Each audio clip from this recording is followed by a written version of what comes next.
Catch 'em in the pasture, run 'em in the pen, work 'em on the Sundays, do it all again. Race 'em in the sand, buck 'em in the mud, drip a cowboy's sweat, bleed a cowboy's blood.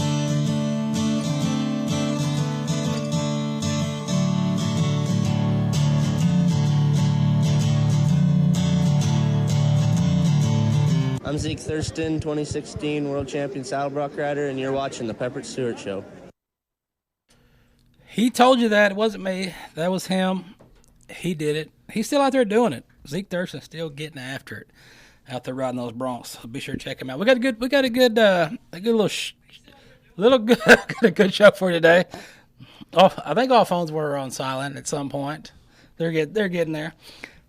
We got a good show today. We're going to talk a lot about Westerns. Everything's going on. You got a lot of Western movies coming out that are out. You got some in the works. So we're going to dive into the Western movie genre today and kind of talk about that. But we also will throw in your rodeo news and a few of the odd stories that you all like. So we'll talk about that as well. We got some good stuff from across the pond over for you folks over in England that are enjoying the show. We're going to talk about stuff that you guys got happening.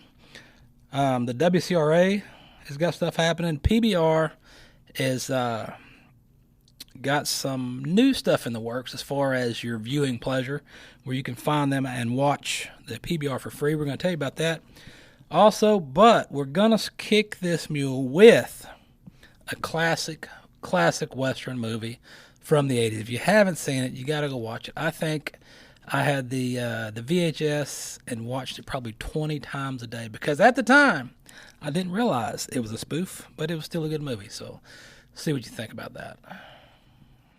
Finally, after years of waiting, the American Western returns to the screen with the kind of hero you've been waiting to see. He's coming! And he's standing in the saddle! Standing in the saddle? It's Rex O'Hurlahan, the singing cowboy, and his wonder horse, Wildfire, in Rustlers Rhapsody. There's action. Don't just stand there, boys. Get him. Now! Romance. How was it? Oh, it was nice. It was, a lot of fun. Yes, that was really terrific. A definite high point. Come on. You want to be a sidekick, you gotta learn the ropes. Thrills. And spills. Good, very good. Thank you very much. And drama. Either you get your rifle and come with me, or I'll shoot your wife in the shoulder. Starring Tom Berenger as Rex O'Hurlahan. I'm a little nervous. It's just Walker. In Rustlers Rhapsody. From the director of Police Academy. From Paramount. If you haven't seen that, you're missing out. That's a good one. I've got it on DVD now, or Blu-ray as the kids call it. But speaking of Western, we're going to talk about some Western. There is a Western that's in production that's coming out, and the man behind that is in studio with us today. So with that, we're going to take a look over here to Matt Malone. Thanks for having me on here, Pepper. So tell us about this movie. You've got a movie in the works, a Western. I do. So tell us how it came about, how you wrote, decided to write the movie, produce the movie, put the movie to from paper to video. Okay, well, it's kind of a long story, but an interesting one. Kind of kicked the idea around, had it in my head about doing a Western, got to do some extra work on 1883, and just really remembered the excitement of how that was to be on set. So talked to a couple of my friends, M.D. Jones and Robert Long. We were out riding one day, and I was like, you know what, we should make our own Western. And they're like, you got to be kidding me. And I'm like, hey, man, we can do it. Anybody, everybody else is doing it. Why can't we? So they said, you ride it, we'll be in it. And I kept putting it off. And then 2 years ago, I was a month out from the World Finals of WSPBR, and I was in the lead, and I snapped my femur, broke it in half. So I was laid up for a few months, and that inspired me to, hey, let's take this time and go ahead and write the movie. And we wrote the movie. We spent about 6 months gathering up all the outfits, the clothes, the saddles, the tag, everything to make it real authentic. And then I got with my brother Mike Malone. He's a associate producer on this, and he also stars in it. And we got everybody together and started making it happen. And we're shooting. We got about 5 weeks left of just some closing scenes. It's in the editing process, and we're hoping to have it thing kicked out hopefully by the end of the year. By the end of the year, we've got a little clip of that. Let's take a look at that. He ordered us to kill all the soldiers. That wasn't enough. Him and Sam went through and they killed every single person in that town. Not one poor soul survived. And they torched it. They burned the whole town to the ground. By Johnny McCall's order, he unleashed hell on that town. I've never seen hate painted on such a big canvas with 3 colors. Blue, gray, and a hell of a lot of red. What happened then? Oh, we were warned not to say anything. Just say that there was an uprising. The soldiers attacked and the town people helped them. We were just supposed to retaliate against them. And did you? No way. That's pure evil. Now we got back to camp. I told the captain what happened. Those boys were locked in chains, stripped of their bars, and were supposed to be sent to Camp Reeves to be court-martialed. Yeah, and ever since then they've been rustling, stealing, and killing all over the territory. I'm pretty damn sure they got bounties on. Yeah. Colt, are you sure about this? We're just ranchers. We're not lawmen. Since those guys, they fight for blood. We actually fight for a purpose. You ain't afraid of dying? No. I'm scared of not living. All right. Interesting. So as far as shooting, you shot. So you're shooting a lot of that up here in North Texas? Yeah, most of it's been in North Texas. We've shot some up in Oklahoma, and there's an old west town up just north of Tishomingo that we filmed some, and we even got to film some in the stockyards. Okay. All right. And what about, did you ever make your way over to Denison, to the old...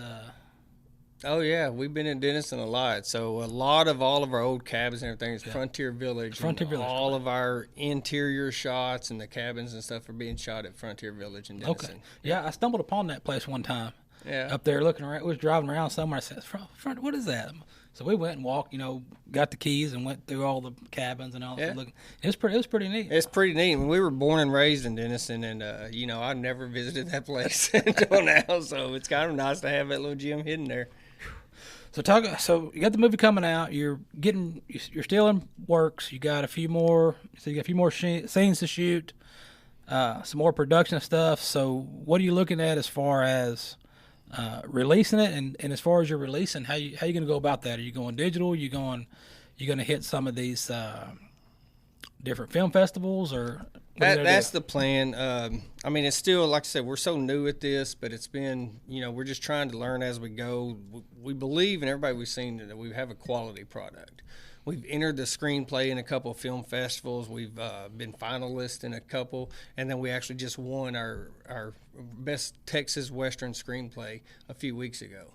So the plan is to definitely get it into some film festivals once we get it completely put together and ready for release, and then we'll go for there. We're going to really try to promote it. The overall goal is to be in the theater, but as an independent actor or independent filmmaker, we know that's not always a reality. So at least we try to get it on some of the major streaming platforms is what we're shooting for. All right.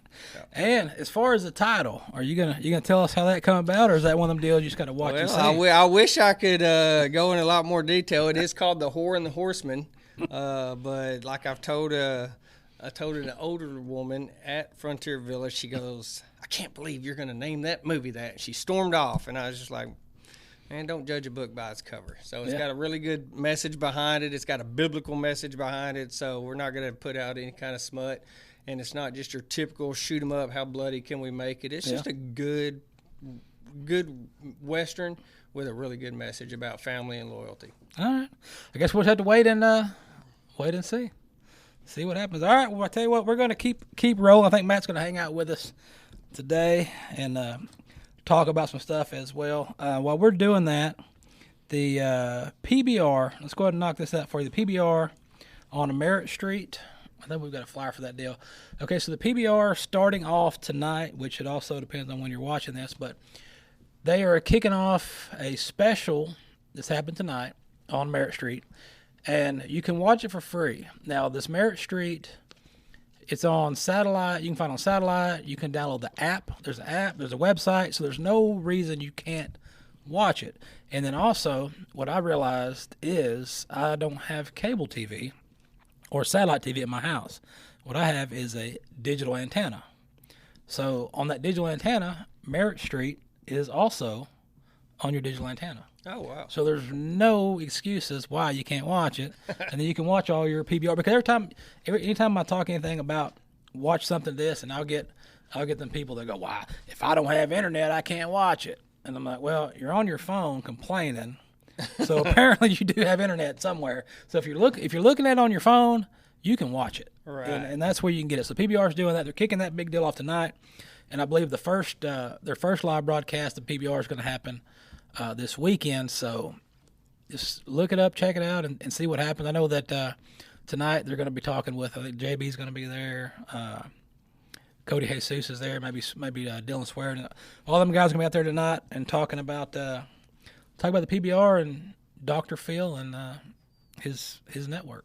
I'm excited to see some of these new teams. So I've got the privilege we get to work pretty close with Edgenay and the New York Mavericks. They're actually practicing at our home church where we have practice each week. So, it's going to be tough. He's got some new guys, some new names that he told me, he's like, you ain't ever heard of some of these guys. They're strictly big in Brazil, so they're coming over here. So I'm excited to really see some of these new faces and the talent that they're bringing.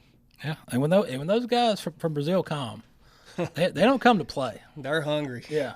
Yeah, they got families to feed back home, and they're here they know this is their one shot. Yep, and they are going to take your money. Yeah. What do we got? We're in rodeo. We'll knock out all the rodeo stuff here. The WCRA's got something happening.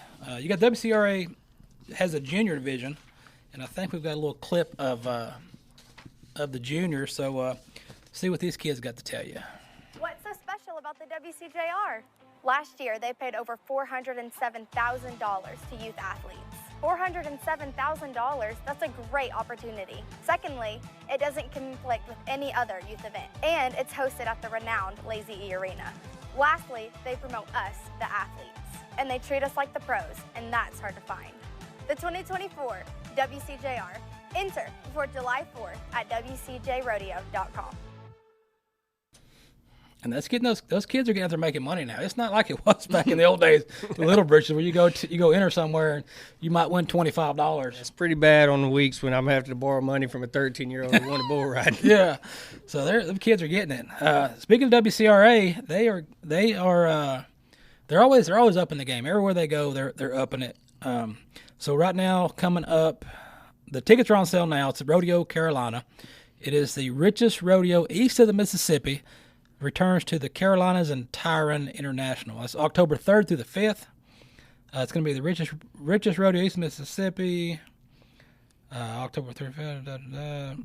They're competing for a share of $400,000 purse and a shot at qualifying for the first spot in each discipline at the 2025 Kids Rock and Rodeo. So if you missed out on the Kids Rock and Rodeo this year, it's going to happen again. It's going to be next year. They're doing it again. Tickets are on sale. They're only $20. You can go watch this and check it out. This Rodeo Carolina is going to be the third event in the WCRA Major Rodeo Trilogy. And you want to do it because if you win, you're getting your spot for the Kid Rock and Rodeo. Now, did you watch that? Did you watch the Kid Rock and Rodeo? I did, and I love it, man. I love the new approach that rodeo's taking. Yeah. I mean, they're bringing more and more people into it to just really build it up and make it a show. Yeah. Make it enjoyable for others to watch. And it was a good show. And there was, like there is with everything, there was the complainers. Oh yeah. That it took too long. Well, if you remember back to 2014 to the First American, when the First American happened. Same thing. It was too long. It took forever. It drug out, but it was the first one. The same thing with this Kid Rock and Rodeo did. It was the first one. They did it. Now they see what they need to work on. So when they come back, next year, it's going to be a whole different deal, and it's probably going to be a little shorter, and they're going to have the kinks worked out. But I mean, that's with anything we do the first one. And I understand what they're doing is they're actually bringing more money to the athletes by having these bigger shows. So it's not like, professional football or baseball where these guys are under contract. So the only way to really make the big kind of money is to win big events. Yeah. And by them doing that and, by bringing in these Kid Rock celebrities or things like that, I mean, that just puts more money in the purse because it's putting more people in the seats. Yep. And I did like the head-to-head. Head-to-head match of that.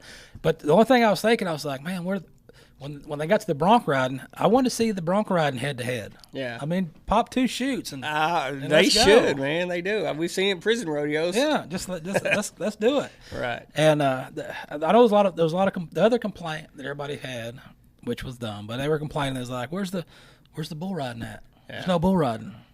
Well, PBR finals happen. You're going to get all the bull riding you want. That's right. Just enjoy the excitement of that team's rodeo deal, and I thought the barrel racing was pretty neat. How they split the ring in half. I did. Went together, and then you had the roping going together.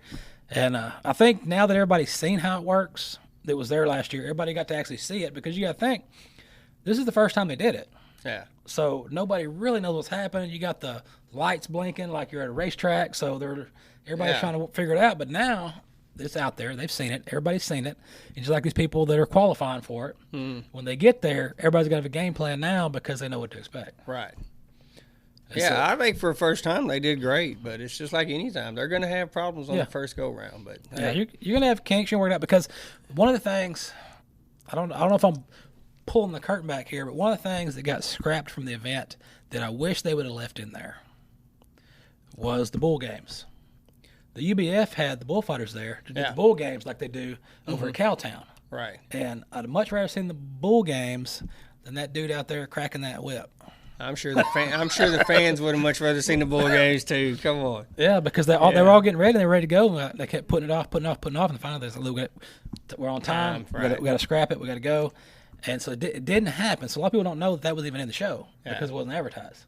And that's what I was waiting on. I was like, I'm ready. I'm like, oh yeah, you're gonna get to see some people get tore up. Yeah, and then it didn't happen. So hopefully this next year, the kinks get worked out, and they'll realize this. We need the bullfights in there because people want to see that. And I think if they would have advertised it, it probably would have had more of attraction to it. But with the sideshow stuff like that. They didn't. That's another reason why they didn't really advertise it, because they didn't know how it was going to go, right? As far as time constraints and things. So, I don't know. I think it'll be good. I think it'll be good for the crowd entertainment, because I'd rather watch that than that whip cracking. Yep, I would too. I was like, what is this? What are we doing? Why are you cracking whips? Yeah. North Dakota. Top rodeo athletes are headed to North Dakota for the inaugural Dakota Community Bank and Trust North Dakota Rough Rider Cup. So this is tickets on sale now. More than $500,000 in cash and prize up for grabs. The top 32 professional athletes in the PRCA will make their way to Dale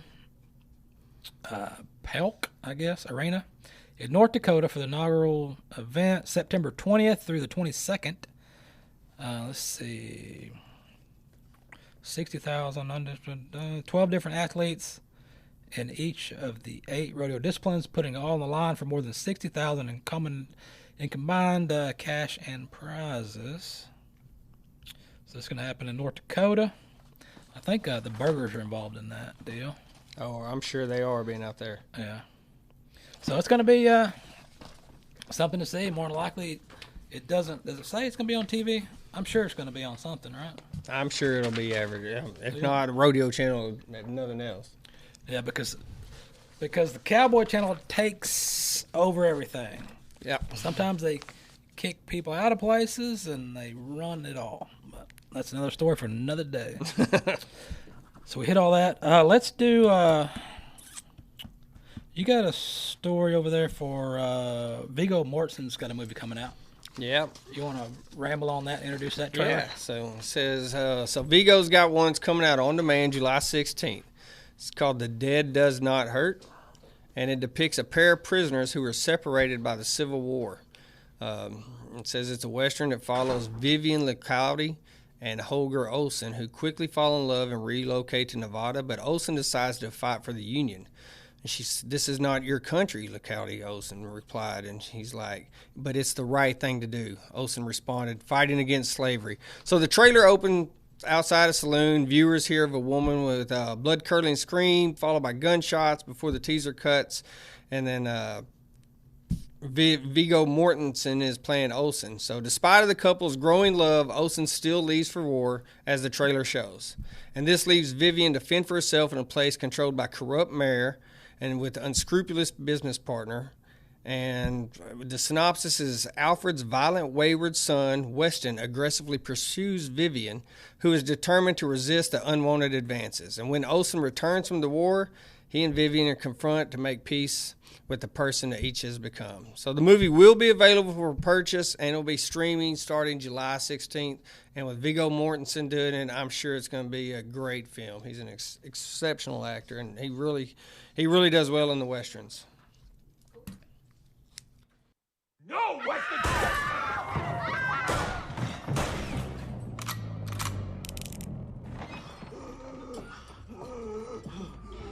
Damn you, Weston! God damn!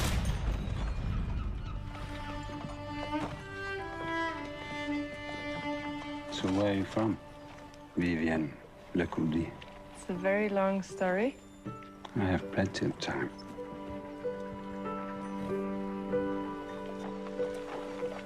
Why did you go to San Francisco? To see the end of the world. This is it? The place you chose of all the places you have seen. No flowers, no garden at all. You live like a dog. A happy dog? You have to tell me where you want me to plant your trees.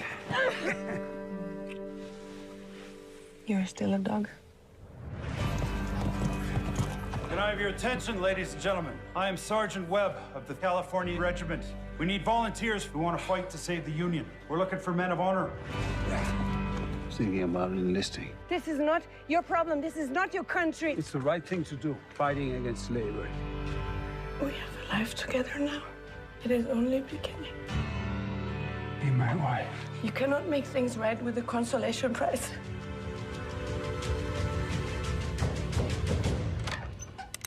No sense being all alone on a night like this. No different than any other. I am fine, Mr. Jeffries. No, you most certainly are.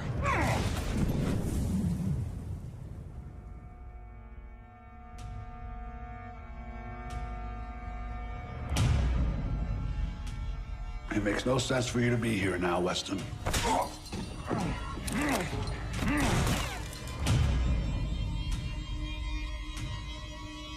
there gonna be a problem, Mr. Schiller? I don't believe so, Alfred. I shouldn't have left. I never wanted to be saved.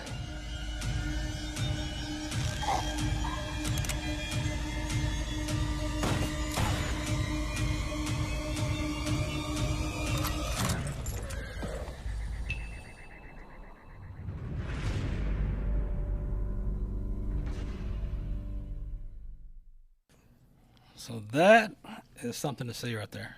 You're gonna want to see that. Before we dive into some more westerns, because we got a western heavy show today, movie wise. Let's do some of the folks' favorite odd news stories. Everybody likes the odd news stories. So this one comes from across the pond for you folks over there in England.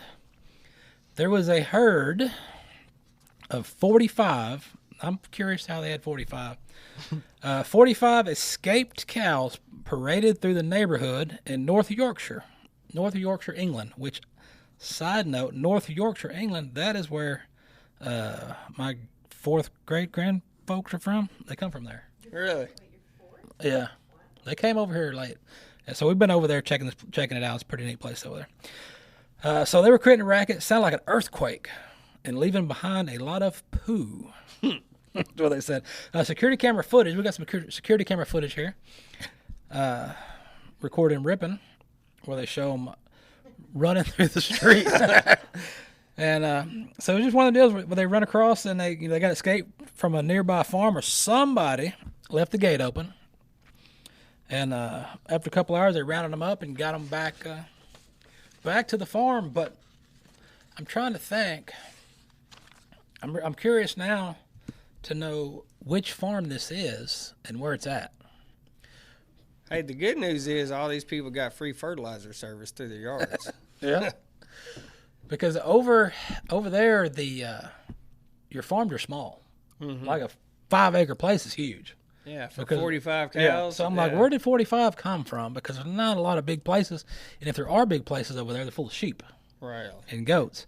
And when we went, I think the first or second time, one of the times we went, second time we went, we stayed on an Angus farm over there. And we stayed they had an old barn that was converted into a house. We stayed in there, and then they run Angus and sheep, and then they were taking some stuff to the sale, so we got to go to the sale barn and stuff and see. And it was a whole different deal to the way that they operate. Quite a bit different. They do it, yeah. And they have the a little box trailer. I put pictures of it somewhere at one point, but there's like a little bitty box trailer, and they put the cows in the box trailer and they hook up their little Subaru SUV looking thing, and you load it up and you take it down there, and then through the sales are all different. Everything's set in different pens, so everything's separated in pens, and they sell everything off by the pens, and it was just a whole different experience. Okay. Than here. And then when we went to Ireland to the Cashel Mart, which is in Ireland, over there, they had at the door where you go in, they have boot dips. What's a boot dip? You got to clean your boots off before you go in. Oh, okay. They don't want no bacteria or anything coming into the sale. It was so weird. Right. And they had pens set up outside, and most of the cows over there, they're not wild cows. They're like pet cows because this place is so small. They're used to it. They're handled all the time. They're used to you. And it was such a neat deal to see. And then the grass, because it rains. In Ireland, it rains pretty much every day. In England, it was the same way. It rained a lot. Mm-hmm. So the grass is as green as you can imagine. I mean, everything was like an alfalfa field. Wow. Over there. And it's always wet. But it was one of them deals where you got to I got to experience how they do it on the other side, or how they did it before they came here, whichever coin you flip. But it was interesting. So not too many cowboys over there. No. Sounds like they don't need them. You can't wear a hat over there. What? The wind blows all the time. Oh, yeah. Ridiculous. Because the first time we went, I didn't wear a hat. I was like, no, I don't want to look like a random tourist guy over here. So I didn't wear a hat. The next time I did, and I did notice real quick, it was real windy. And the wind blows a lot. And that's why they all wear them little weird, hats with the little bills on them. And because it blows, the wind blows all the time. Because you're right there on the ocean. So, I mean, you got the wind blowing all the time. And it was just a whole different deal. But it's one of those things, if you get the opportunity to do it, go do it, because you experiencing different things. Right. Helps. It helps a lot, I think. Gives you different perspective on stuff. Right. You probably learn something. You can learn something from everybody. Oh, there's a lot of stuff. A lot of stuff happened over there. We did England. We still got more movie stuff. We did The Dead Don't Hurt. Do you got a story about Longhorn? I do. Steer, cow, bull. Well, we'll find out which one it is. So I'll go ahead. The Texas Longhorn steer used its horns to undo a latch at the back of a trailer and make a dash for freedom on the Pennsylvania highway. Rhonda Collins said her and her family were northbound on Interstate 83 Wednesday afternoon in York County when she saw a steer in the trailer in the front of them appearing to be rubbing his horns against the latch. Collins said the door swung open and the horned Houdini jumped out on the highway near the Fishing Creek exit. There it is. Oh, wow. Well, yeah, I can tell by looking, they don't really know the difference between a steer and a bull. And they didn't say cow because it had horns. You know how? Oh, yeah. Everybody is automatically assumes if it's got horns, it's a bull. Yeah. So. But you can tell right there. You got a couple accessories right there. Make it clear. Yeah, well, it says here that with numerous people, they were eventually able to get the steer loaded back into the trailer, said the police. So they did get the Fairview Township Police in there to respond to the scene. So always interesting when you see them run the street. They had one. I saw. Was it last weekend? They had one over on 635. Really? Running down 635, yeah. Wow. Yeah. They roped it? Yep. Yep. Yeah, I seen that on, somebody posted that on Facebook. I was like, oh, I know where that's at. That's right down the road. Speaking of Westerns, since we're heavy in the Westerns today, if you have not seen Horizon, we'll throw a trailer at you also again, since you had to see the first time. But Horizon, the Kevin Costner American Saga, not a lot of people went to see it. And so everybody's trying to figure out, why did you not go see it? The sequel that was supposed to come out in August, which was Chapter 2, was supposed to come out August 16th. But they are going to give the audience more time to see the first chapter. And so you know what's going on when the second one comes out. The first 3-hour movie only earned $24.3 million at the box office, which was way under anticipated. Oh, I'm sure. But what I didn't realize until after I went and watched this, and I did not know until after it was over, like 2 days later, it was a 3-hour movie. I had no idea it was a 3-hour movie. I didn't know. We went at 6 o'clock, watched it. About 9 something, we left and went home. I didn't pay attention. I didn't think about the times or nothing. And then the next day, I guess next day or two, I seen on the internet, it was TikTok or Facebook, people were complaining that nobody wanted to go sit through a 3-hour movie. I'm like, what are they talking about? And they're like, we didn't know. We're not going to watch that. We're not going to sit for 3 hours. I was like, 3 hours? I was there for 3 hours? Wow. I had no idea. I didn't know. And so nobody, if you're not going to go watch it, it's 3 hours. Don't think about 3 hours. It's the same thing when I go watch something on Netflix. I don't watch the trailer for it. I don't look and see how many episodes are there. I just start watching it and see what happens. And if you'll do that, it's pretty good. You've got probably 3 to 4 storylines that are going on in this 3-hour movie, but they're pretty much laying the groundwork for what's going to happen in the second half. So you need to get out and watch the first of it. Get these 3 hours out of the way, watch it, see what's happening, so when they release the second part, you'll be ready for it. Well, it's like we talked about before we went on air. If you watched a 3-hour movie and you didn't really pay attention to the time, it must have kept you captivated enough where it was a good enough movie where it didn't matter. Yeah. Now, I have watched some 3-hour movies. I'm like, man, okay, they could have ended this an hour and a half ago. Yeah. But there's some movies, like you just mentioned, that you just watch and you're just so enthralled of how great it is, you just don't even pay attention to the time. So, yeah I'm not going to run from it because it's 3 hours. Yeah, and we know the theater we go to has got the big reclining chairs, and they bring out the fish tacos, which the fish tacos weren't that great. Now, the fish and chips was good, but the fish tacos were not as good. But, I mean, you just lay back in your recliner and you watch the show, and that's it. But if you didn't see the trailer the first time we threw it at you, we're going to throw it at you again to refresh your memory.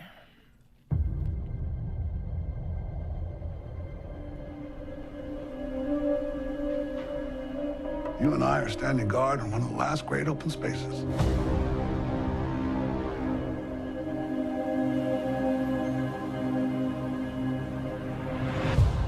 These people think that if they're tough enough, smart enough, and mean enough, all this will be there someday.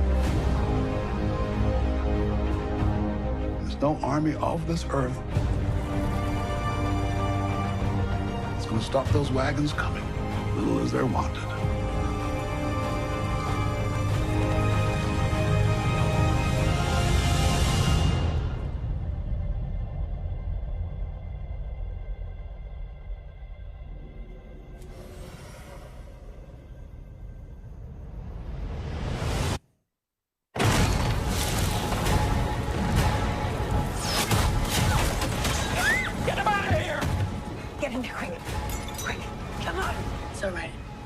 Dad. No. No. No.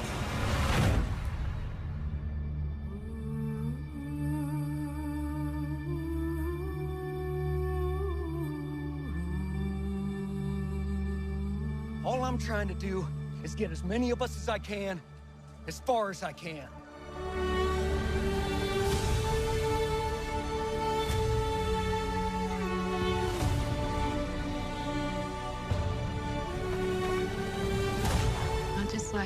drink tonight with someone that knows how to act.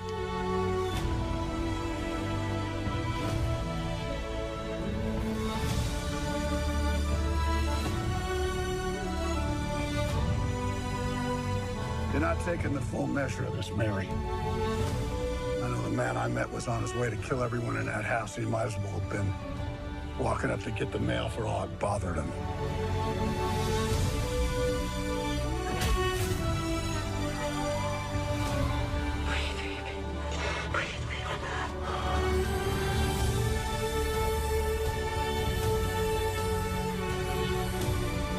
What you build, they will burn down.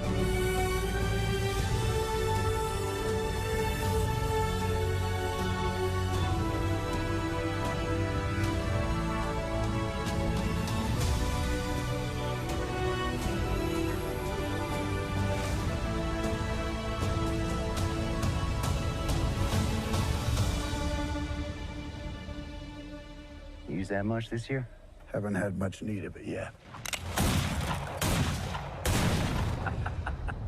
Looks like we got ourselves a bad man right here.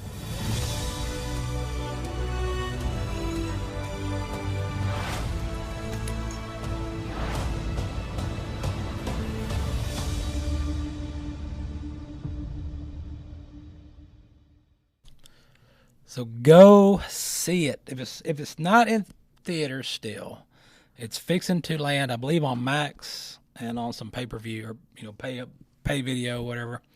So you're gonna have the opportunity to watch it. So you need to go watch it so you are ready for the next one, because westerns, I don't know. I think they don't make them like they used to. So they're few and far between when they do really hit. Right. Like when you come, and I think you had a lot, and then I think the biggest deal back from the old days, you got Lonesome Dove. Oh yeah. And I mean that, little miniseries that they thought was a terrible idea. Don't do it. Don't put it on TV. We know this is made for a movie. It needs to be a movie. Don't do TV. They didn't want to do it, and I think a lot of the actors that were in there were kind of up in the air on doing it, and then it happened, and bam, the rest is history. Yeah, one of America's all-time greats. So. But speaking of that, I just want to put a bug in everybody's ear about this. So you do know who wrote Lonesome Dove, right? Larry McMurtry? Yep. Okay. Do you also know that he won some Academy Awards for screenwriting another movie? And he won a lot of awards. The best screenplay, he got nominated for 7. He has 18 Emmy Awards. He got nominated for 18, won 7. And it was for the screenplay he wrote for Brokeback Mountain. The same guy wrote Brokeback Mountain. Do you look at Will and Call a little different now? I mean, are you looking at Gus and Call differently? Is it a different love story now that you know that, or? I can't imagine Gus and Call agreeing to that too much. But yeah, when I found that out, I had no idea. I had no idea either. You learn something new every day. I didn't know about that till I think after he died. Yeah. And we were doing a show about that, and I had the stuff more. I was reading through it, and I was like, what? He did what? Well, yeah. I was like, learn something new every day. Very interesting. And everybody's thinking about different. What in the world? What happened with those guys? So what else has happened? We did Horizon. We did that. Oh, there is a get into the beef news right quick. We're gonna have them on probably next month. So a couple episodes from now, I'm gonna have some folks on that are a big Central Texas beef producer, and they've struck a deal with some schools, and they're going to be supplying fresh beef to the school. That's great. That's a good story. We need more of that. So they can get some good farm fresh, unprocessed, over-processed, over-chemicalized beef. And they're like, well, don't say they're chemical. Well, it's not the beef you get in the store is fine. You can go to the grocery store and buy the beef. It's fine. It's good for you. But yeah, you do have to put different preservatives in that to make it stay fresher longer on the shelf in order to get to you. Rather than that's why if you open up a fresh pack of beef that you had packed, you open up a pack you got from the store, they look different. Well, they're going to look different because one is fresh, one has been processed. Right. And then some people don't realize that, the beef you get from the grocery store, it's fine. Y'all don't get mad at me for telling you. You can eat it. It's not going to kill you. It's good. But it could be 10 different cows, 100 different cows. Right. It could be Brazilian beef mixed with some Canadian beef because you don't know. It's just all mixed together and bam, there's your hamburger meat. So if you want to get farm, if you want to go the farm fresh route, go for it. There's a group on Facebook, North Texas Beef to Table Connection. There's a lot of good sellers in that Facebook group you can order from. They'll ship direct to you, and you can get fresh beef, or you can go to the store and buy it. It's up to you. Either one's good. I'm not saying one's better than the other, that you have to do this or have to do that, but there's options. I agree. When things have gotten where more people are trying to eat natural, and with the processing plants and kind of what's taken place since COVID has happened, I know my brother who raises quite a few cattle. I mean, more and more people are going to ranchers and just buying a half of a cow or a quarter of a cow, letting them raise it, and then when they process it, pay for the money, and boom, you got fresh beef. Yeah. We do. We put one in the fridge about every 2 years, and then we sell some beef, and that's a lot of people that have never had the fresh beef like that. The first thing they'll notice is like, it's different color. Yeah, I'm like, yeah. That's fresh. Right. That's fresh versus your store bought, and like I said, they're both good. Y'all don't be coming at me with that stuff. It's I was talking about it the other day, and they're like, you're gonna hurt all the cattle producers. Like, no, the packers and all that, you're still fine. You're still gonna sell your beef. There's plenty of restaurants that buy that stuff, but if you want a little bit better, you can get it fresh to the table. So, all options are good options at times. We did the Longhorns. We did those. What are you watching on Netflix? Netflix, you watching it? Unfortunately, I don't have Netflix. Nope. What about internet? Max. I don't really YouTube. watch any series. I don't have. Nothing? I'm not into any series. I just really like watching movies. I like watching a lot of the old movies and then new ones when they come out if they're good. Oh, what old movies you watched last? Well, obviously, since I'm making a Western, I've been watching a lot of Westerns, and there's a lot of good ones and bad ones out there. But we just try to really watch everything. And, we watch that we go back to is Revenant. I love that movie. Now, that's a 3-hour movie. That does feel like 3 hours when you watch it, so I get that. But nevertheless, it's a great movie. We actually watched part of that today. So Okay. All right. Oh, well, speaking of old movies, on the antenna, because I got the digital antenna that I have on the house, and there are 2 channels now. You have Grit and you have Outlaw. Oh, really? I didn't know that. Yeah, I didn't know Outlaw existed until we were on the lake this weekend. We in a little cabin up there, and that's what they got was a digital antenna that had 6 channels on it, TV, and you had Grit and Outlaw was 2 of those channels. So we just ended up watching. Are they pretty much the same level of movies? Yeah. Okay, cool. The older westerns, but you could flip. Right.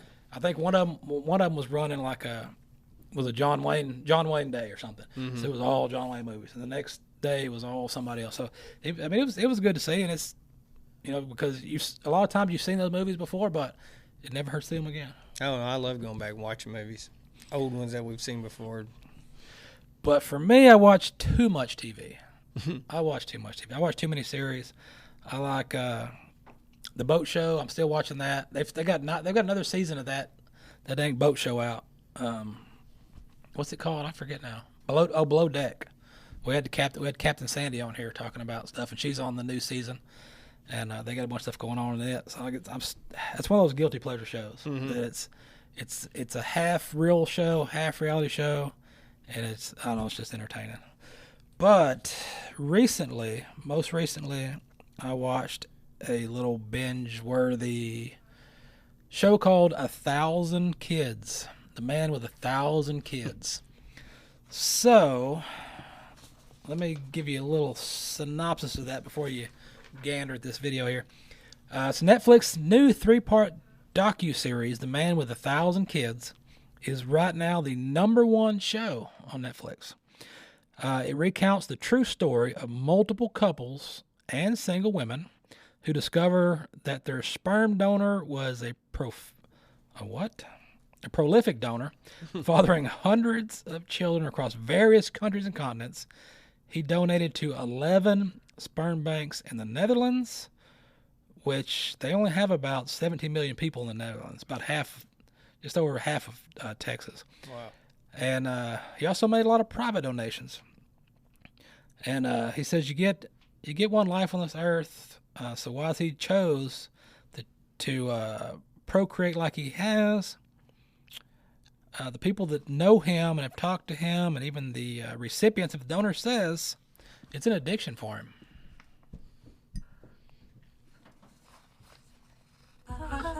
What if I were to tell you that there is a man alive today who may have fathered over 1,000 children?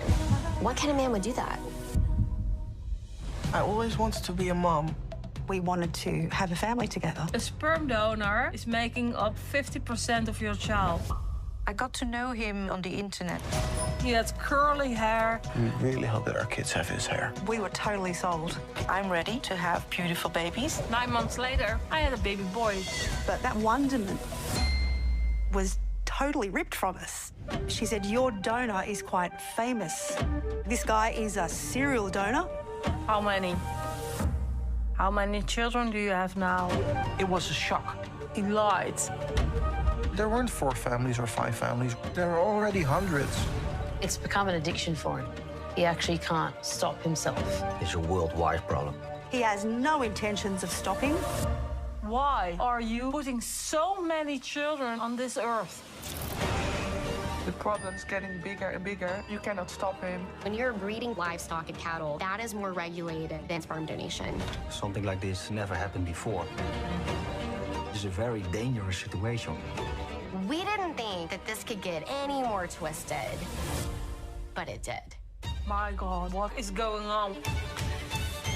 I'm gonna take you down with a bunch of other moms who will stand behind me. We were determined to stop him. Don't mess with a mom.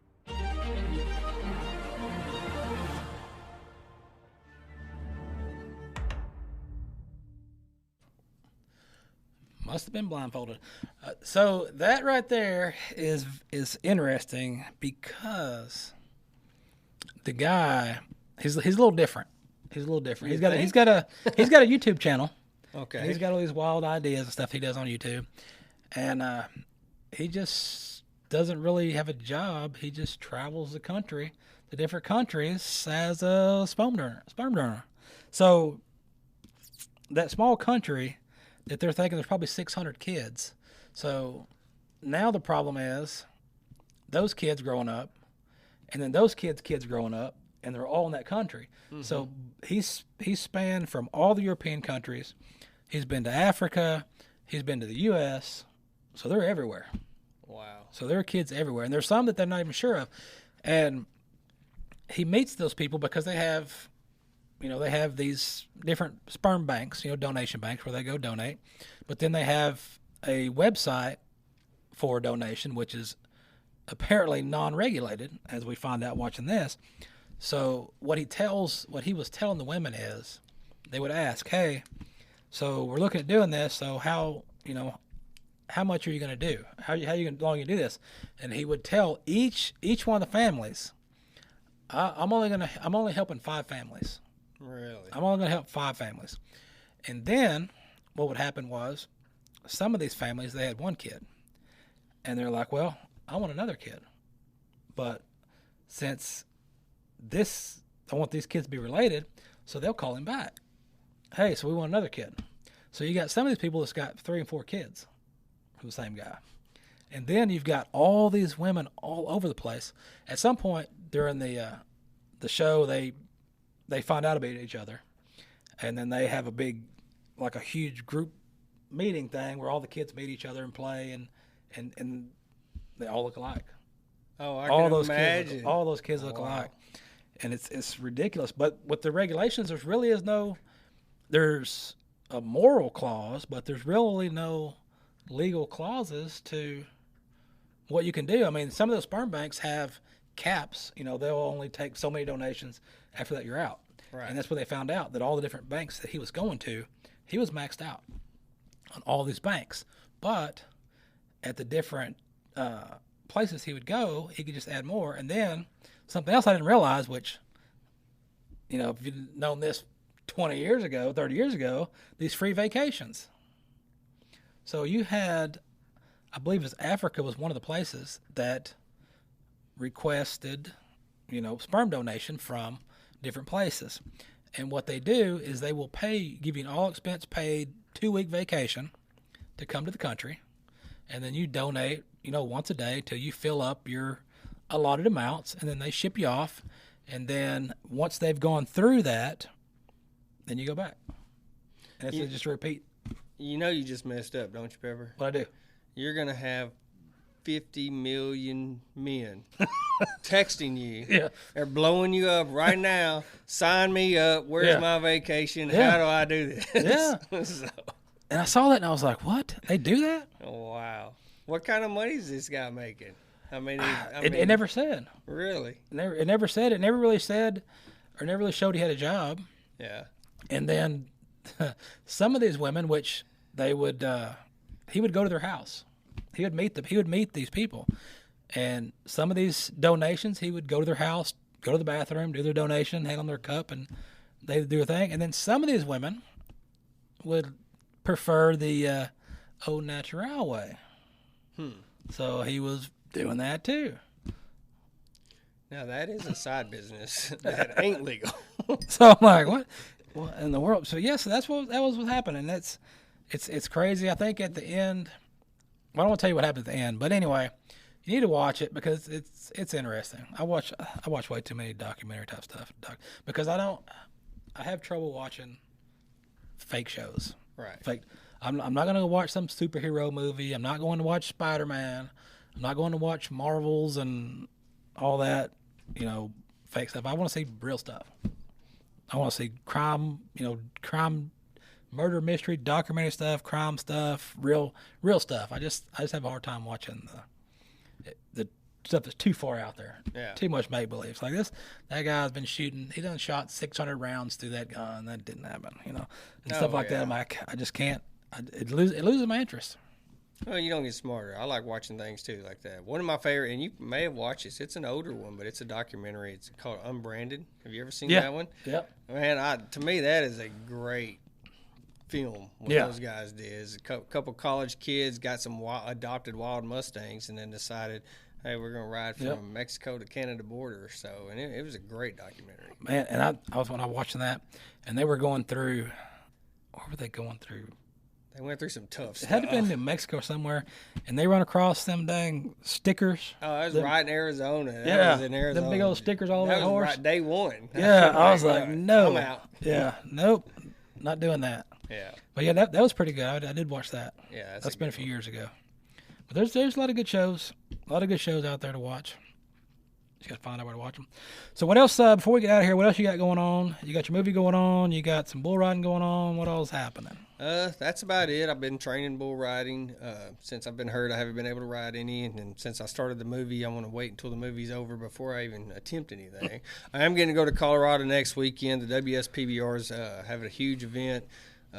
It's a doubleheader in Canyon City, Colorado, right there at the Royal Gorge. So they hired T-Post Malone to come up there and to make an appearance. So I do have that to look forward to next week. All right, so you'll do some funny man stuff. All right. We'll try.